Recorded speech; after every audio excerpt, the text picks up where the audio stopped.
Il faut arrêter Paul Kagame et le juger comme Châtelor. Il faut arrêter Hippolyte Kanambe et le juger comme Châtelor. Il faut arrêter Mussolini Museveni. Boya Kotala Kessilino, Mbote na bino Sika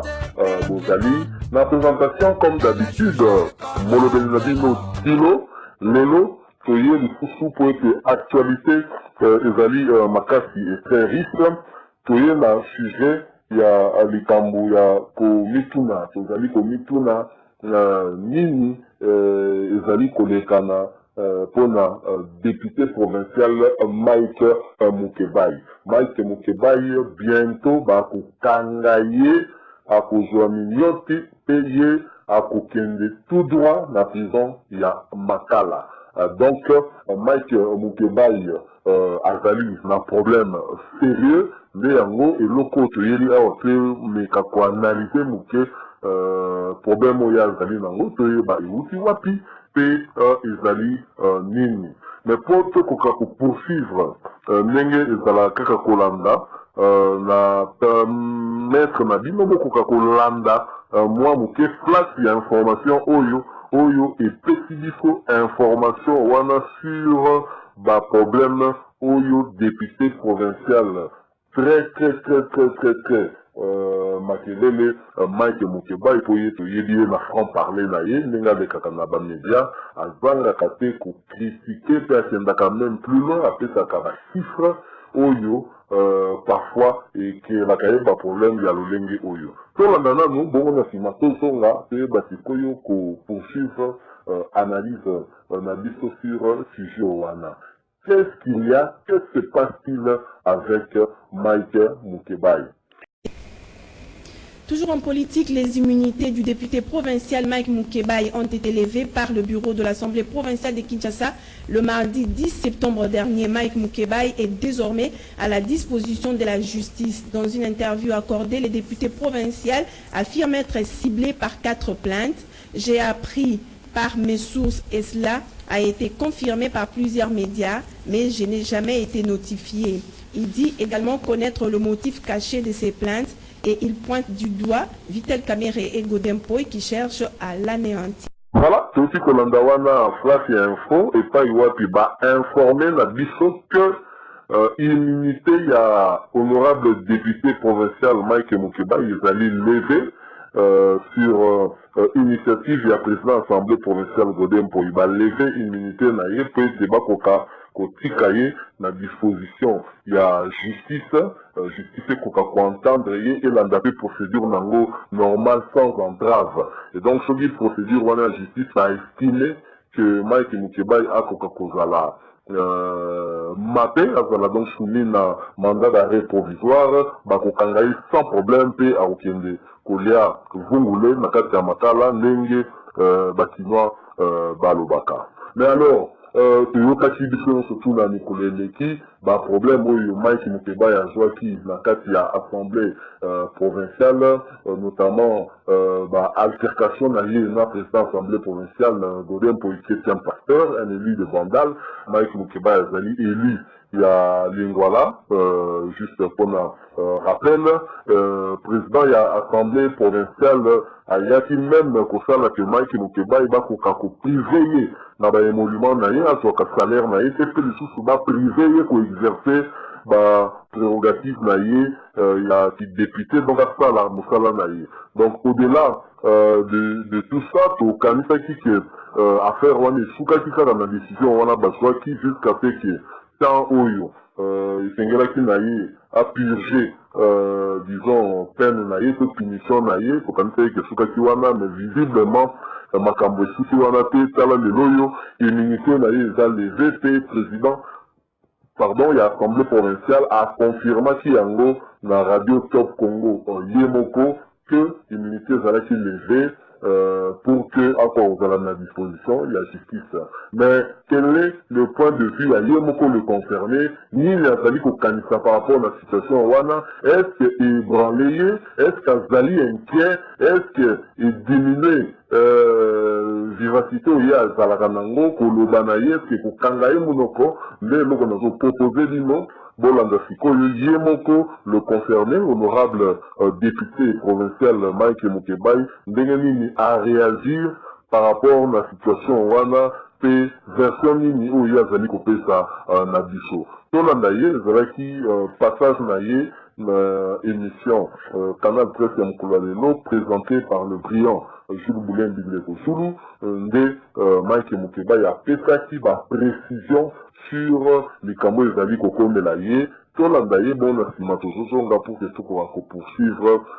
analyse na biso ya mokolo ya lelo mais bobosana te moi clique sur le bouton j'aime osala biso bien d'abord bosabonner mpona bao basabonner nanu te et un clic sur la cloche qui apparaît à droite pour être notifié na bavideo ya sika oyo de deux, la nouvelle est tombée et pas il y a Godem Poi. Le député provincial Mike Mukebai bazo longolaye immunité bokaboate balongoli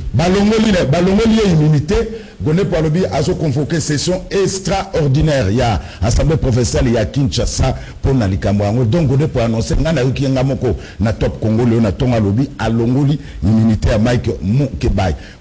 azo na biso na plateau mbote honorable mbote ndeko ngai et le remis nezoleka en fait ndeko ngana député yo kolongola ngai yango eza bana mboka bato apesa ngai ye Godem Poya na makacha kolongola ngai na motinda ba kongomani te bana disasa ndeko Gode akataki ngai mobu mobimba na tia makolo na assemblée provinciale te pe akatinga misolo bafuta ngate mobu mobimba okomona mote ya mabe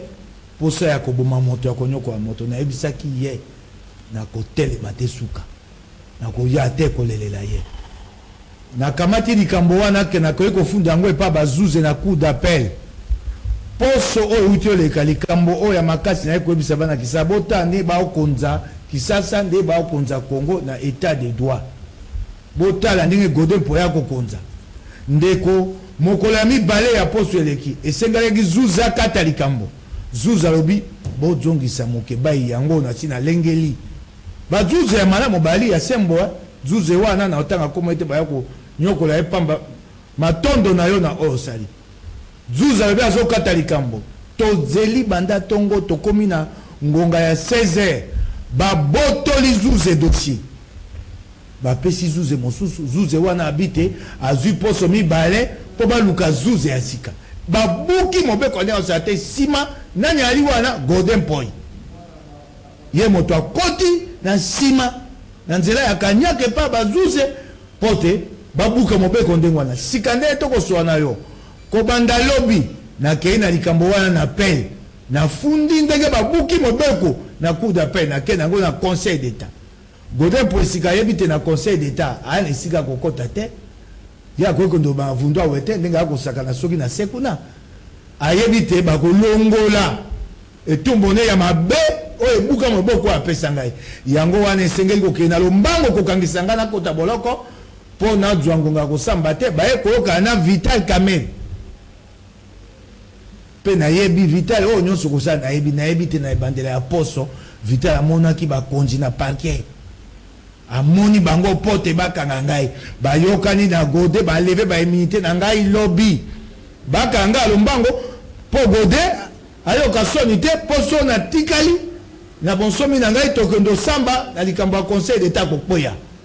nakoyebisaka Vital Kamerhe nakozonga nsima te nayebisi yo epai oyali nayaki apo nakoyebisa yo nakozonga nsima te bolongo baimmunité ya Godem Poi yo mpe nayebisi yo bolongo baimmunité na ngai nakozala bazuzi babengisa ngai eyali etumba mpo na bonsomi na biso po te Kongo ekenda liboso osombi bandako na lingwa bato baloba te ndako misato plus d'1 million de dollars osombi lopango na Binza 1 million plus d'1 million 500 000 dollars na lopango babengisa de fait les merveilles awa likambo ya 15 millions de dollars yo na kati sikoko banza te lokolo tindaka moto moko baye bakanga nde soko obiokanga ngai nakozonga nsima te etumba na ngai na kokoba nayebisi Godem Poi nakobunda na etumba otesuka nayebisi bao batinda ngai na assemblée provinciale lelo na tongo bato babengi ngai komilela nayebisi bango batika komilela yali etumba mpo na bonsomi na biso ezangaka pasi te mba mosu esengeli kobitumba mbeka esengeli kondima yango po tokende tumba ote suka tonyokwami mingi na mboka oyo nga nabotami nakoli awa nala mobu tuku mitano na misato tokondimaka te bana na biso banyokwama nakotelema vita kame na lakio na molendo sakombi nakobunda te na suka okobangisa ngai te lobi nakozonga nakoloba na boloko nakoloba tango nakobima nakoloba. Merci. Voilà, tozongela likambo tout à la procédure nini ezalaka mpona kolever immunité. Voilà, merci beaucoup. Donc aussi kolanda wana ye moko le concerné ndenge alobi ndenge apesi point de vue naïe par rapport à où comme lié d'abord le cas de Bosso to retenir c'est à confirmer lever il y a immunité naïe pour que bakoka mettre à disposition justice soit yo cahier probablement pour bakangaye à yebi pour le nini makambo ni bongo toujours qui raison il y a précis ils allaient pas payer à chacun qui décide à gonem pour un niveau il y a cour d'appel et donc et que juge moko à qui déjà montano et c'est pas pour qu'on zongi taillé mais le col à gonem pour y à courir pour accepter à fond on a pour accepter des faits on a tendé selon Mike Mukeba de godem pour y est allé corrompre bah retirer la juge wana zaki na dossier affaire wana pe ba pesi yango na juge mususu oye akobande l'instruction il y a dossier wana probablement pour akoka probablement pour akoka kotia Mike Mukeba en difficulté. Donc c'est ça selon yé pour na yé point de vue na yé zali kakate que godem pour il a zali ko s'attaquer na yé zali association il y a godem pour ina vital caméré oyo bangonye surtout ba associé pour na ko mettre en difficulté pour na ko kangaye monoko pe ko koti fe kuna na kati ya makala. Alors na onyo surtout ndenge le ki question oyo tengeli ko se poser oyo ba juriste ba zape mieux placé pour na ko répondre est-ce que procédure na le ndenge ya ko lever immunité ya honorable Mike Mukeba et salemi dans la règle de l'art, est-ce que ça le ndenge tengeli est-ce que juste la procédure de est-ce que la respecter forme est-ce que mieux c'est ça le malamu motuno wana ça qui peut poser na ye moko le concerné. Je vous propose bon andango bon asima tozali ko zonga pour que pour pas atterrir na dossier oyo to pesa pe makanisi na biso point de vue na biso ensuite que bana ko continuer bon ya ko tala tout à tout de suite. Mike Mukeba procédure nini ezalaka po balongola mutu immunité ndeko likambo ezalaki na lombango moko te soki gode alaki moto alikunya te alikundu ndenga yali nakobisa nzambo asambelaka wana ya lokuta esengete azila kasi bakomi na kati ya mibeko na biso te soki plénière réalité bureau basala yango maele mosu na ko bebisa osiko te esika babuki mobeko na ndenge basali yango na bureau po ali o masasi na ngao na bombi pone tumba na ko yebiso yango te babuki ndenge babukaka mobeko o ya kopesa ngai etumbu ya mubu mobimba na kopimela moto lifuta santa zomi na mibale bato bali wana ba député et le to moko aboni moko la zomi na moko na mikolo awa na suka santa plénière ekozonga assemblée ekozonga singaka tika bango asi akanaki bato bayaki koyebisanga na yebi yango poso misato koleka bato bayaki koyebisanga abi okotia moto makasi alobi te bato basi bafundi yo bakoye na yebi tango akosala makambo nyonso akobanza te akobangisa ngai donc immunité longwaka mingi na plénière nalobi likambo eleki monene te kosenga te yo tokanga na bato mingi na yo ya biro likambo ya monene ozela habité na kozia te ye moto abengi bango aboyani na longola ya immunité ya bandi soko asai bonda bangi singa nde tumbeshili ya bandi nenga sabu na nenga ko kamba assemblée mabe o na koyoka te akokamba na makambo mingi ya kobasika nano te o ya kosa nenga kokamba assemblée o na bimisa bandenga bakisa ndako bapesi ye aye kokuta ndako ya président assemblée $3000 amatisi na $6000 pe na kuna soke kotala futa kabe 4500 ndenge kokamba assemblée mabe wana yango abandi ta bangi sanga pona vandanye Godin Poi oko bangi sanga ite Mike Mukeba ozoma te ka venu politique na yo ezo eza bien te parce que ozo so ba coup partout par-ci par-là pour avenir politique na maboko Godin Poi to na maboko ba kongomani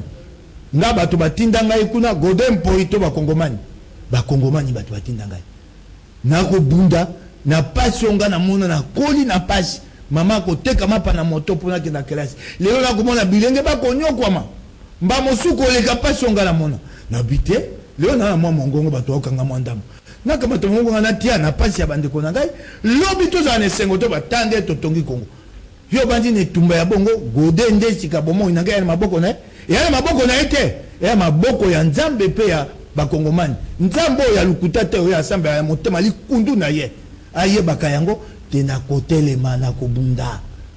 na kotelema soki boloko na kokota yango na kobima na kojonga na kati ya assemblée provinciale pe na kobunda ndenge na kobunda lelo aye bakayango poto na kosala kuna na kojwaka basango na kobimisa yango nane tumbe makasi te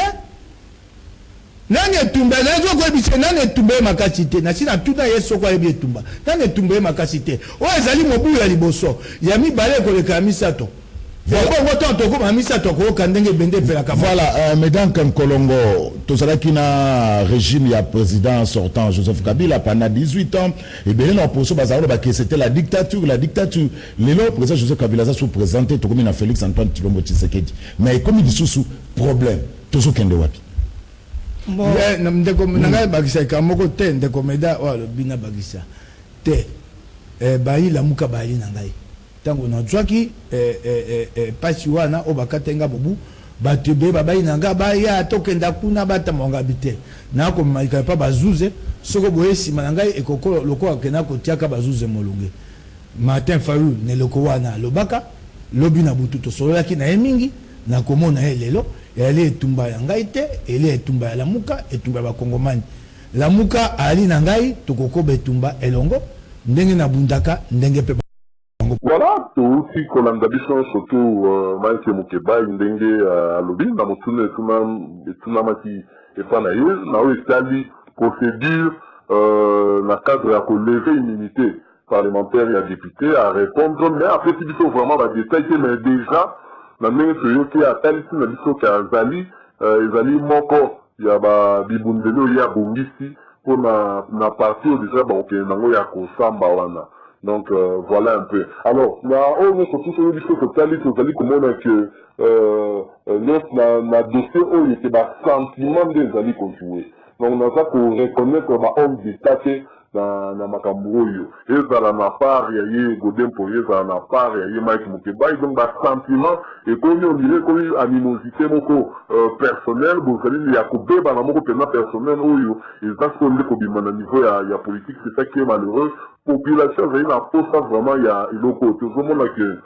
volonté ya président assemblée nationale ezali kodimine mutu na koprouve ye na kolakisa ye ka moke nga nde na monene alors que ata kobosana ke avant même toyeba ye toyebaki déjà Mike Mukeba na milieu ya politique eke okoki mpe kolengisa ye te okoki mpe kobangisa ye te alors litumba ngo ndenge ekokende ndenge ye moko mpe alaki que akomema ngo ntina suka mpe tozoyoka ye moko azokontinue kozala dur à propos ya Godin Poi akei même plus loin koloba ke nzambe oyo asambelaka za nzambe ya lokuta affirme yango nde eloko wana tozomona ke lobi ekozala vraiment makaka alors Mike Mukeba alobi mpe eloko mosusu ya intéressant eza wana parce que impression tozali nango ezali comme si azali na soutien vraiment te oyo esengeli de la part ya bato ya lamuka particulièrement na moto kwa Martin Fayulu a démentir yango ya confirmer que soutien ezali mais il faut dire que l'Assemblée provinciale wana mwa mutu ezali parce que badéputé yango oyo opposition toyebi koreconnaître bango eza derrière na moko akoma ministre pa Argentine Ngobila ya MLC si lelo elobaka eloko moko te ezali mbokoso azali ministre ya transport azonasiri na bafinance makambo ebele aza moto ya MLC kaka kolobela eloko yango te eske badébauche ye eske azali kaka tozoyeba te tomona kaka banda mosala bongo donc bato oyo baya tromper la population, voter la casquette et opposant le temps qu'on a malamoko avec facilité au pays, c'est la bateau, FCC. Donc c'est ça, ma politique congolais, malheureusement, il faut faire la banque vraiment confiance. Alors, dans le Cambodge, Mike Mukeba, il y a un peu de ramification par moment, dans le Vital Kamere, par moment, l'actuel ministre des Affaires foncières, Monendo, ça conduit Mike Mukeba à Monique Zali, clique dans le banque, surtout, on a besoin de s'associer dans Vital Kamere pour que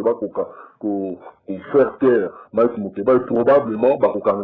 limiter Zali levé, pour pas qu'il y ait déjà un plan. Pour que mais il faut se rappeler que pour la première fois que Mike Mukeba est Bakangaï, personnellement, Nakani, c'était que Loko Wanande pour diminuer Bitumbanaye, Nenge Amenakarango, c'est quelqu'un de conviction, avant Mutumoko, Oyo, Akendrapeti Nasuka, ce qui a dit que les causes des que défendre les amis causes Moko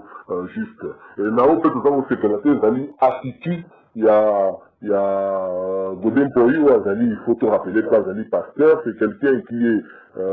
pas très conciliant, alors Mutumoko Azakana, arrogance et délai, il faut qu'on se le dise. Bato, Yebiye, les Kakana, média, Monaka, là, ça peut l'engager souvent, en tout cas, quand avec le Kana Congo Web, vous sentez quelqu'un trop arrogant avec Obimaloro, là, qui est là, Yebini, mais Moukola Salaka, débat, n'a fait son fait qu'on est, si quand on a qui est niveau, ils ont assez par rapport à nous, avec Oganga. Visiblement, Zagi Moutumoko, à Tanga, peut-être plus que Wazé, qu'on a la diplôme, peut-être plus que Wazé, quoi, mais vraiment, Wazé, qu'on a quitté, il y a suivi ça en France, à l'État qui est en difficulté. Et je crois que Batudele va contredire un gâté d'Ao Balanda, 4 débats, Wana, Godin pour été très en difficulté, arrogance, Naïwana, Wazé, quoi, diminuant qui est en voie, qui fait qu'il y a zongi, fait qu'il y a vraiment les pieds sur terre, et surtout que les débats c'était sur la Bible, et Wazé, qu'on connaît aussi bien la Bible qu'il y est. Donc ce n'est pas parce qu'ils ont déclaré dans Manobakosa, pasteur, de l'Église Konobako, Yélindan, de Nzamba, comme un master, à Kapir, Nzamba, à Kapir, Moutou, c'est pas mes salons, Nzamba. Donc, oui, donc c'est quelqu'un qui a pour habitude commater la bateau. C'est un peu son genre. Bon, peut-être que on le critique comme ça à tort. En fait, c'est l'impression, parfois, que il y a un dossier où il y a un mango comme un pasteur, tu sais, encore un mango comme quand à la kinosérie, mais tout à la fois, il donc, alors qu'il y a des problèmes beaucoup plus sérieux, par exemple, Kimbo Peto, gouverneur Gentilé a lancé, est-ce que Mongo a fait ça qui n'a pas bourgmestre Mongo, est-ce qu'il vous fait la moussala pour lesquels il a affecté qui yango, gouverneur Ayaki Kozwa, arrêté Moko Oyo, a permis puis a nommé Babougomestre et alors que ça va prérogative n'a été. Il y a en tant que président de l'Assemblée provinciale, quelle initiative aussi t'en avez pour confirmer à Renaïwana. Donc il y a beaucoup de soucis, beaucoup de problèmes où Italie Batinois, Oyo, et c'est une pour l'Andela, plutôt qu'il y a pour s'acharner sur un député qui du reste avait pour ça la Moussala Naï. Mais d'un autre côté, quand même, Mike Mukeba, il fait, à mon sens, un exemple de tout reproche, parce que par moment, la façon où il est à l'Obaka, si tu as Kabakomo, je Kabino Moko Bolandi, mais je cité nommément Vital Kamere, Nabamakambo, Italie, Abamapangu, question, on a toujours, est-ce que Azan a ma preuve de Makambo à Zoloba? Bien surtout, on a écouté probablement Soki à Koutanina, juge Moko, encore faut-il que sujet on a fait à la mer, au Benga Moutou, voleur, mouillé, avec une facilité déconcertante, et ça là qu'a parfois froid dans le dos. Donc, na mis tout dans le cas, est-ce que Makambo a ça pour le bas, Yebi, ou Yazali Koloba, est-ce qu'effectivement, Aza, n'a pas preuve de la Zoloba, mais visiblement, il y a Zoloba Kazan, n'a pas preuve, et donc, total, là, suite, sur le Ozandé, il promet un combat, pour le un combat à calme, pour l'arbitre à la raté, entre Yéna Godin pour le beurre, qui est un Souka, à Koubanga, plus vital qu'à mer, et puis il le connaît assez bien. Total, là, dossier où et pour Souka, ils arrivent vraiment quitter au quitter. Je pense qu'il y a surtout où ils finissent, et qu'au bout du savoir, ils mangent. La présidence Félix, c'est la présidence Félix, ça sera l'attention, dans mon détail, on dirait, ça pour Bongiselaï, moi, terrain, moi, qu'on a n'enga pour la 2023. Donc, c'est là, ça l'a vraiment, la mort bouquet, du pot, mine des autres, dans mon tour, il y a cabinet naïe, autour, il y a directeur ya cabinet na ye na collaborateur na ye lisusu ki visiblement bazokana te te na clique ya directeur ya cabinet bamakambo eza kofiltre bamakambo eza kobima toza koyoka bamakambo ebele ezali vraiment malamu mingi te esengeli na ye azala informé azala au courant na makambo wana mpe ayeba kozwa bamesure esengeli mpo ete soki makambo ekeli mabe au finir on ne verra pas Vital Kamerhe au monde de Félix Tshisekedi 2023 et Rosala Malamouté pour la lier tout comme pour la partie où il y a eu ceux qui population se sentir trahi et décider mon corps le bac à mon message au fait copier ça la population ok bah ma camion surtout bah le peuple d'abord à Yoka Kayango et Sengeli et se transformer réellement dans un acte donc bah acte ils allaient cacater quand on va battre chaud de mouton ils allaient faire des choses sur la temps yo le bilis contre l'impunité ça l'a réellement bon en commençant par cabinet nayo soki mutu moko azali na dossier ya moyibi ya mbongo ye moko azala su lokola juge parti te akoka na cadre ya dossier wana apesaka bamitindo tout ça ce n'est pas correct eza normal te esengeli na ye mpe akoka mpe kose mettre à la disposition éventuelle ya bainstance oyo ezali habilité ya kolandela mpe koyoka ye au cas où enquête ezali kosalema mpo ete akoka koentrave enquête wana te po ete bino moko boloba ete état de droit elingi koloba ke transparence esengeli mpe ezala na bagestion mbongo ezali mbongo ya bamasa na bino te eza mbongo ya bahéritage na bino te ezali mbongo ya contribuable congolais eza mbongo ya l'état bato basengeli bamona clair soki clair ezali te alors ezali malamu te esengeli ke ezala slogan te que le peuple d'abord, état de droit, fin de l'impunité, ça la slogan, ça la transformer dans l'acte. Ça doit commencer d'abord dans l'entourage immédiat à mon chef de l'État. Donc, dossier, les dossiers, moi, ils ont les 5 minutes, je crois que de part et d'autre, moi, ma responsabilité, les alliés, et c'est que le député, il faut député, mon toit combiné dans l'Assemblée, les alliés, Mouninga les députés, les alliés, famille, les alliés, population congolaise. Dans un commission, on a surtout les jours Salema. Population lingwana ba se sentir ndenge po mutu oyo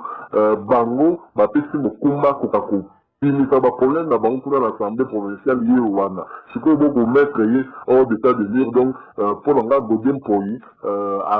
za kotia vraiment toute une population ya commune ya lingwana na problème na pasi kokanga bango nyonso tu monoko mpe ete baproblème na bango oyo ya lingwala ekoka kokoma kuna na assemblée provinciale te et c'est vraiment malheureux eloko ya bongo tokoki kozala nango d'accord te soki mpe ezali makambo ekokoma na justice mpe ndenge vraiment elobama kuna ezala teke kuna ekomi justice moko ya bakaniaka justice moko ya bapire ya bacopain oyo wana eza vraiment malamu mingi te donc voilà sujet oyo biso tokanaki lisusu partage na bino par rapport ya oyo ezali kokomela honorable Mike Mukebali oyo tomituni motuna pourquoi est-ce que makambo boyo ezokomela Mike Mukebali est-ce que Godin Mpoina Vital Kamerhe alingeli finalement